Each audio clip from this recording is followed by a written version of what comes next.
Boa notícia para o empreendedor que quitar antecipadamente suas parcelas de financiamento. O Banco de Desenvolvimento do Espírito Santo, Bandes, está oferecendo um bônus de 3% na taxa anual da operação de crédito. Ou seja, se o cliente pagar as parcelas em dia, terá uma taxa final correspondente a 3 pontos percentuais menor. A novidade vale para financiamentos de capital de giro e investimento fixo acima de R$200 mil contratados a partir de junho, nas linhas com recursos Bandes e Fundes para setores como a indústria, comércio e serviços. O chamado bônus adimplência foi atualizado para incentivar que os empreendedores tenham valores mais acessíveis no pagamento de seus financiamentos. Saiba mais pelo telefone 0800 283 4202. Bandes 50 anos. Trabalha, confia e desenvolve.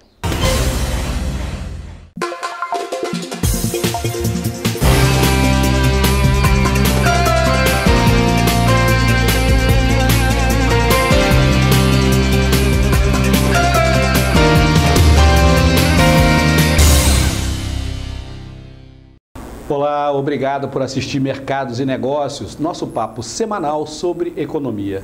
Hoje a nossa conversa é com a professora Arilda Teixeira, da FUCAP Business School. Ela faz parte dessa nossa rodada de conversas com as universidades e escolas de administração e economia aqui da Grande Vitória, para analisar o momento da economia brasileira. Professora, obrigado por sua presença aqui em Mercados e Negócios. É um prazer. Professora, a primeira pergunta que eu faço para a senhora é se a senhora poderia fazer uma análise desse momento que a gente está vivendo da economia. Os percalços que aconteceram nos últimos meses, as notícias do dia a dia. Como é que está a nossa economia nesse momento? Ela é o reflexo de uma série de erros que vêm sendo adotados na política econômica. Eu vou ousar dizer desde 2009. Então, isso abrange um pedaço do governo Lula e o governo Dilma. Esses erros na condução da política econômica, uma avaliação errada de como proceder, como o Estado deve proceder para que o país, a economia, cresça, foram criando distorções dentro da economia brasileira. Então, essas distorções geraram inflação, geraram desconfiança e geraram também, o que é pior, imprevisibilidade. Criou um cenário instável, imprevisível, tudo que o dinheiro não gosta. Vou chamar de dinheiro a classe empresarial, os investidores, aqueles que puxam a economia de um país. Então, nós vínhamos num ciclo ou numa tendência desaceleracionista agravada com o aumento da inflação. Nós chegamos no absurdo de ter recessão com inflação. É absurdo porque, em tese, a recessão acaba com a inflação. Então, elas não convivem mutuamente. Então, ou tem uma ou tem a outra. E o Brasil conseguiu a proeza de ter as duas, que dá um baque negativo na economia muito grande. E a economia parou de crescer. Parando de crescer, parou de investir. Parando de investir, para de gerar emprego e nós entramos numa recessão. Então, nós tínhamos essa desaceleração causada por esse equívoco da política econômica, que pegou a economia, que foi atropelado por uma questão de ordem política, que foram os agravamentos das denúncias contra os agentes públicos brasileiros que estão ocupando os cargos de liderança nos postos-chave do setor público, uma demonstração explícita que há um conluio, eu chamo de uma relação incestuosa, gravíssima, entre o setor público e o setor privado. Então, é corrupção ativa e passiva, é prevaricação por parte dos agentes públicos que está paralisando a economia, não porque interfere na economia, porque aquela desaceleração que nós começamos lá atrás, em 2013, que na verdade em 2009, tá? Os indicadores que chegaram em 2013, essa desaceleração precisa que a economia se reestruture, se altere, faça mudanças de caráter estrutural que vão levar a novo impulso para o crescimento econômico. uma dessas mudanças é encontrar um mecanismo para equilibrar o orçamento público. Porque o déficit público e o seu subproduto, que é a dívida pública, tem sido uma ameaça para a economia devido ao perigo que o seu crescimento tem sobre uma coisa chamada calote da dívida, que é quando o Estado para de pagar os seus credores. Aquelas pessoas que aplicam em títulos do Tesouro, títulos do governo, títulos públicos, que são com seus dinheiros aplicados, que têm os rendimentos em taxas de juros, param de receber esses dinheiros. Então, por isso, tem que haver um controle das contas públicas. Mas, professora, como é que se pode controlar esse gasto do governo? Quer dizer, o governo gasta muito e gasta mal. Você fez uma boa pergunta, né? Como é que se controla um orçamento? Como é que as famílias controlam os seus orçamentos? Pelo seu salário, elas sabem o quanto que elas têm que gastar, que elas podem gastar. O governo brasileiro, praticamente desde que o Brasil foi fundado, desde que a independência foi proclamada, que a República foi proclamada, o Estado brasileiro não tem o hábito, não tem a cultura de respeitar os limites orçamentários. E orçamento é o quê? Receita que o Estado arrecada com a tributação e os gastos que ele tem que fazer para prestar os serviços que são da obrigação do setor público de prestar. Que a própria sociedade lhe dá o dinheiro para que ele preste esse serviço para ela. O Estado brasileiro não tem esse hábito, nunca teve. Não respeita o limite orçamentário, isso aí não gasta além do que pode. E o outro defeito, gasta sem um critério de Estado. Qual que é o critério do Estado? O bem da coletividade. Quais são os critérios que a gente percebe nas entrelinhas dos gastos públicos brasileiros? Favorecimento para grupos específicos, usualmente que apoiam uma situação, no mínimo, indevida, e isso aumenta os gastos e não traz nenhuma melhoria para a sociedade, nenhum benefício para a sociedade. Professora, como sobreviver a um déficit de 139 bilhões sendo achado como uma coisa normal? Falar o déficit de 139 bilhões, né, é um número muito grande, né? Para a economia, a referência de grandeza do déficit público não é o número dele, é o tanto que aquele número representa em relação ao PIB. O PIB é o indicador da quantidade de riqueza que um país produziu durante um determinado período de tempo. Quando eu comparo o déficit ou a dívida do governo com esse produto, eu tenho uma noção do quanto que aquela dívida do Estado, do governo, é em relação ao produto. É isso que mostra se ele é grande ou se ele é pequeno. A dívida pública é alta? Altíssima. Ela está hoje em torno de 70% do PIB. O que significa isso? A dívida pública do Estado brasileiro, ela corresponde a um valor que é 70% do PIB. Então, tudo que o Brasil produz num determinado período, o governo tem uma dívida que é igual a 70% daquilo. Isso é uma coisa inadmissível. Se eu acrescentar a esse cenário aí, se eu olhar para a qualidade dos serviços prestados pelo Estado, nos seus 3 âmbitos de governo, porque isso não é só federal não, é federal, estadual e municipal. Então, olharmos para a qualidade do serviço prestado, a quantidade de serviço prestado, vê-se aí, não é só um erro de gestão não, uma imoralidade, porque está se gastando um dinheiro público e prestando um serviço para esse público de péssima qualidade ou inexistente. E gastando além do que esse exatamente. Está ameaçando essa própria sociedade de ficar à mercê ou sem esses serviços e principalmente também ficar sem o dinheiro que ela emprestou ao setor público. Então é uma situação inexplicável, ou melhor, é insustentável. É um vexame a situação fiscal do Brasil. É um vexame, mas porque a qualidade dos serviços públicos, a qualidade do gasto público brasileiro é inominável. Não tem palavras que possa falar publicamente ou para descrever o absurdo que se trata. Por que eu falo isso? Porque se for comparar dívidas públicas de outros países, por exemplo, os países desenvolvidos, que tem, o Japão, por exemplo, a dívida pública é 150% do PIB. Por que não assusta lá no Japão? É a qualidade do gasto público. Ele tem essa dívida, como que ele está gastando essa dívida? Eu me endividei para te prestar um serviço de qualidade excepcional. O governo tem, ele gasta para a manutenção da máquina pública, a gente chama isso de gasto de custeio.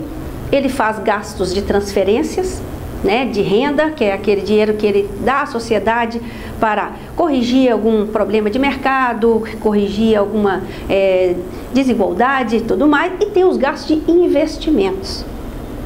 Esses gastos de investimentos são aqueles que o governo faz que melhoram as condições de infraestrutura operacionais do país para que a economia progrida. E, invariavelmente, são gastos que têm um retorno inicial muito baixo, então não atraem muito a iniciativa privada. Então, é parte de governo aí, ele dá essa contribuição para que ele mantenha, né, ou estimule o investimento. Dentro desses grupos de 3 gastos aí, o investimento é o que tem menor dotação, é o que mais cai. O que mais sobe é o gasto de custeio. E o que tem mais subida em gasto de custeio, o que assusta é com o pessoal. E a qualidade é ruim. Isso. Então, é uma distorção. E aí entra uma outra segunda distorção, que é uma derivada desse contexto aí, que é um problema nosso em relação à nossa previdência pública. Não porque a previdência pública dá problema. O regime de previdência em qualquer lugar do mundo, se bem administrado, dá lucro, muito lucro. Mas o Brasil conseguiu a proeza de torná-lo deficitário. Qual é o problema da nossa previdência hoje? A nossa taxa de natalidade está caindo e cada vez mais tem menos brasileiros nascendo, e juntamente com essa queda da taxa de natalidade, nós temos o aumento da expectativa de vida. Então nós temos aí um problema, a pirâmide etária. Nossa, está convergindo para quê? A gente cada vez mais vai ter mais idoso e menos jovem. Isso para a Previdência significa que no médio prazo, na verdade é mais para curto prazo do que médio, nós vamos ter cada vez menos pessoas trabalhando para cada um idoso aposentado. Então nós temos que resolver essa questão, porque é caixa. Para eu pagar, eu tenho que receber. Então, não tem como negar esse problema. Porque a Previdência é o princípio da solidariedade, né? Eu trabalho e pago para sustentar os aposentados. Exatamente, porque quando eu me aposentar, alguém vai estar trabalhando para me sustentar. É o princípio da solidariedade entre gerações. Sim, e para que esse regime seja sustentável, eu tenho que ter uma administração dessa receita de maneira a garantir isso.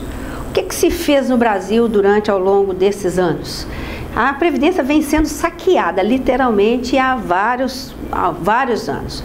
De uns 30 anos para cá, 20 anos para cá, 25, 30 anos para cá, moralizou-se um pouco porque separou-se os orçamentos e aí ficou mais claro o que é receita previdenciária, o que é receita lá da União, o que é todas as receitas, então ficou mais fácil controlar o orçamento. Mas, a despeito disso, tá, os agentes públicos criaram sistemas previdenciários, regimes de previdências distintos, né? Tem categorias profissionais que têm um critério para calcular a previdência, para outras tem outro critério. Isso criou uma distorção. E como esse critério para as pessoas diferenciadas, como eu disse antes lá, né, são grupos que apoiam alguma coisa, então não é um critério de coletividade. Isso fez com que a Previdência tenha uma receita baixa e uma despesa alta. As pessoas que mais contribuem para a Previdência são aquelas que recebem menos aposentadoria por conta do regime de aposentadoria. O Robin Hood ao contrário. Exatamente. Dado esse problema nosso em relação ao crescimento populacional, juntamente com essa distorção que existe no sistema previdenciário, há uma necessidade de corrigir essa distorção. A proposta da reforma da Previdência veio com esses ideais, com essas propostas.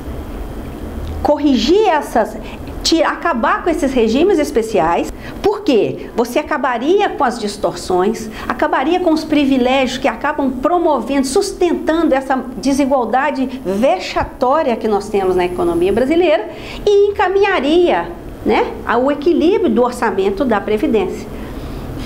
Nesse ínterim, o que aconteceu? Uma mudança dessa vai mexer com o quê? Com direitos adquiridos, principalmente desses grupos de interesses, os mais privilegiados, que vão fazer pressão. Então requeriria o quê? Um líder, um estadista, que chamaria a sociedade, o parlamento, o judiciário, para uma questão de país. Vai prejudicar um ou outro, sim, mas a coletividade e a sustentabilidade da nossa previdência vai estar garantida. Nesse momento, perde-se. Nós não temos um líder. A pessoa que ocupa um cargo que deveria ser de liderança está sob investigação. Os seus assessores estão sob investigação. Nós não temos condições políticas de um debate, de uma articulação correta no parlamento para promover essas mudanças institucionais. Num momento como esse, corre-se o risco de agravar a situação, porque os grupos que têm poder vão puxar. A forma como ela está colocada, realmente, ela não acabou com os privilégios, então não vai acabar com as distorções, então não é, como ela está sendo, ao ser implementada, ela não é sinal de que o problema da Previdência vai estar resolvido, o problema da solvência da Previdência vai estar resolvido. Solvência significa a receita cobrir as despesas. Então, é um impasse. Então, o problema do déficit público, da dívida pública e da qualidade dessa dívida é uma bomba. Eu falei, é uma granada sem argola na mão de uma criança. Criança não sabe, não tem noção de limite, não tem noção de nada, né? Se ela achar que aquela bola rolando é bonita, ela joga ela.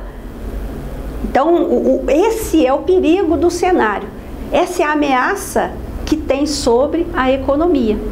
Junto dela, aí tem uma outra proposta de mudança que está também parada, que é a reforma trabalhista, que também é uma mudança difícil, tá?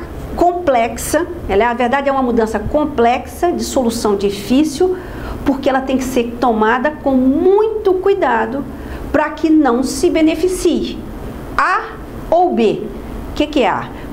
A, trabalhador, B, empresário. A reforma trabalhista não pode vir beneficiar, botar o trabalhador como o preferencial e o empresário como o secundário, nem vice-versa.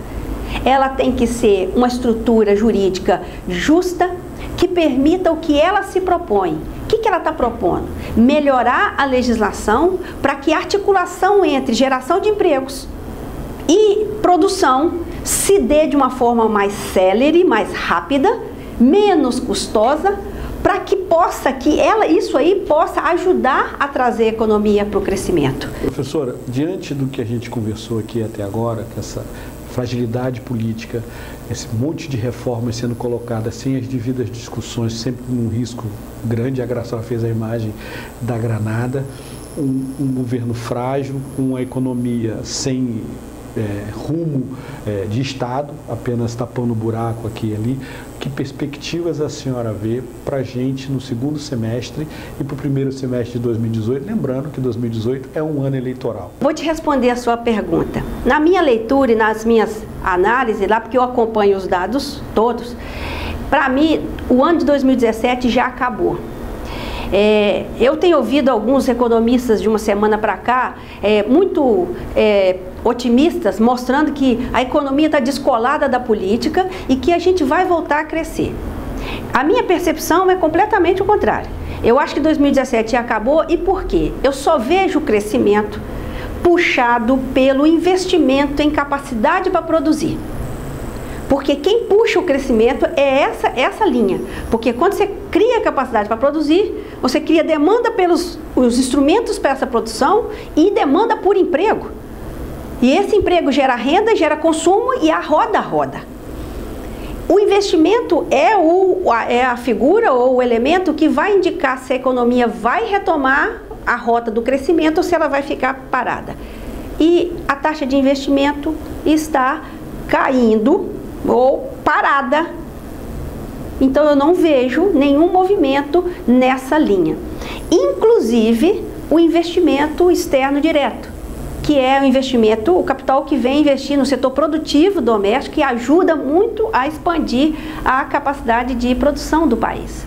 Os últimos indicadores do Banco Central, que é quem divulga essa estatística, mostra que o Brasil entra dentro dos mercados emergentes, que até 4, 5 anos atrás era o mercado predileto de destino desses investimentos, está perdendo a sua posição de preferência.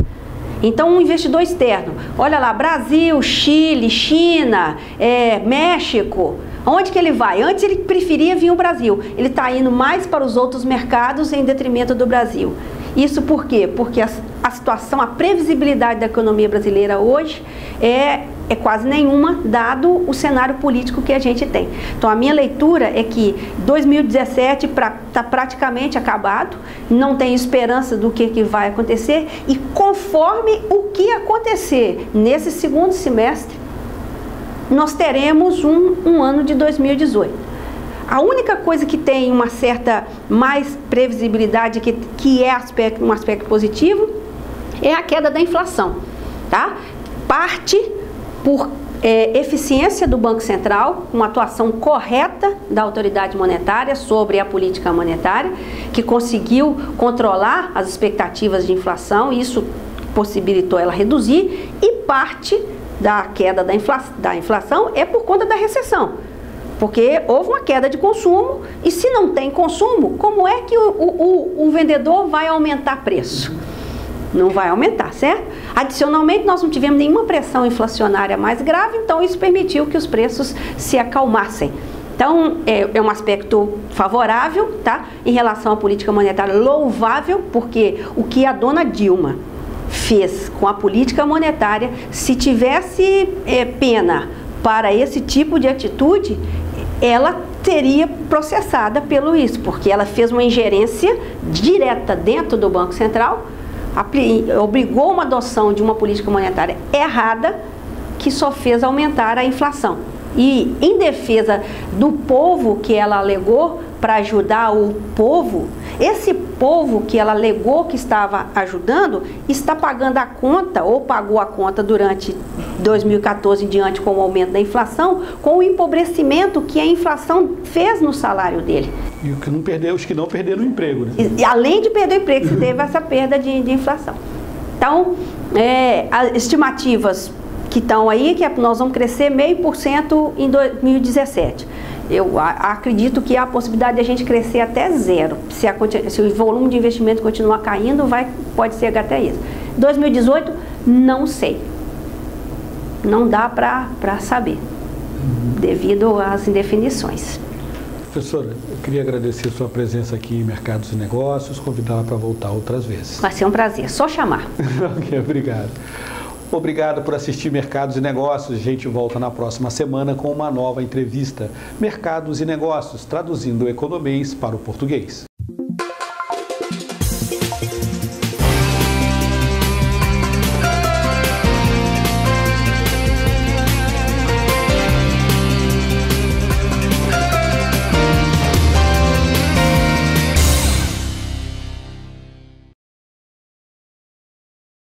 Mercados e Negócios, oferecimento Band 50 anos, trabalha, confia e desenvolve. Boa notícia para o empreendedor que quitar antecipadamente suas parcelas de financiamento. O Banco de Desenvolvimento do Espírito Santo Bandes está oferecendo um bônus de 3% na taxa anual da operação de crédito. Ou seja, se o cliente pagar as parcelas em dia, terá uma taxa final correspondente a 3 pontos percentuais menor. A novidade vale para financiamentos de capital de giro e investimento fixo acima de R$200 mil contratados a partir de junho, nas linhas com recursos Bandes e Fundes para setores como a indústria, comércio e serviços. O chamado bônus adimplência foi atualizado para incentivar que os empreendedores tenham valores mais acessíveis no pagamento de seus financiamentos. Saiba mais pelo telefone 0800 283 4202. Bandes 50 anos. Trabalha, confia e desenvolve.